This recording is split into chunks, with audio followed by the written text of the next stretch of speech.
is what I'm doing here. Wow, what are you doing, Brett? I'm faceting gemstones. Oh, how cool.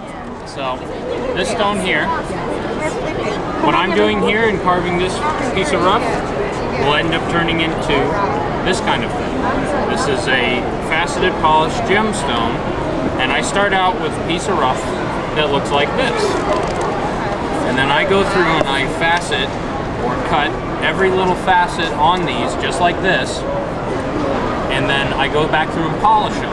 When I'm done doing the bottom, which is what I start with, which is called the pavilion, this part, then I flip it over using a transfer dop. Moving from one dop, which are these metal things here. Any sketches?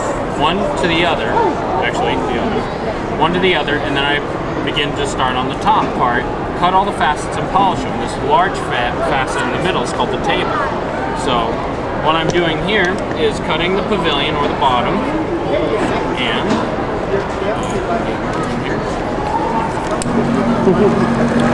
now this is a heavy grinding lap. It has a very high concentration of very coarse diamond. When I get done using this lap, I move down to something like this, which is very smooth and very fine, which ends up giving me kind of a pre-polish, but it makes it a lot smoother, so when I put on my polish, it becomes very bright and shiny. So I can't take this really rough part and polish it immediately, so then I sit here, I work on my angles,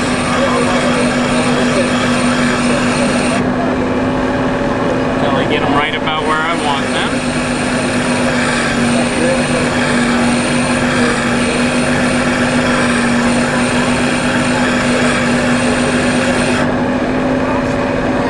That facet is now down to here, and this will come up to a point when I'm finished. So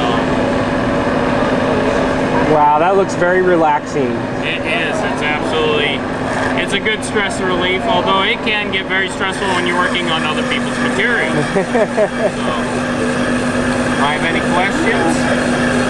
No? Isn't that fun? Did you know so much work went into making a faceted stone? Absolutely. It's a tremendous amount of work.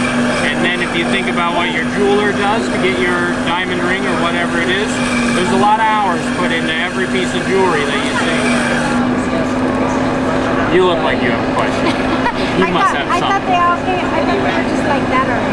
So you make them like that, right? You have to make them like that. I mean, they start out, this is a natural crystal of topaz which has been damaged, so I didn't end up cutting a good crystal. But, and then since that this is imperfect, this clear section in the middle, I'll end up cutting the gemstone out. I see what the shape of the rough is, and then I cut a stone that'll be, that'll end up looking good in it. So, and I have several materials, but this is kind of a similar stone that you'd see in your jewelry. This little tiny stone and this stone are cut the exact same way. Wow. Just different amounts of time. Usually takes me about 2 hours to finish a stone. Start to finish with the cutting and the polishing. So there's a lot of hours put into. So when you see a table full of thousands of gems, there's a lot of time involved.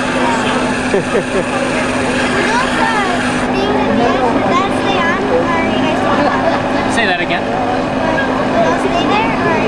Yes, these will stay there forever until I take them off. That right there is an epoxy resin. It's a super glue. So I glue these on and then I dissolve them off so that I can flip them over in this machine, and I use more glue on the other side when I'm done. And then I dissolve it off again to get it totally off and finished.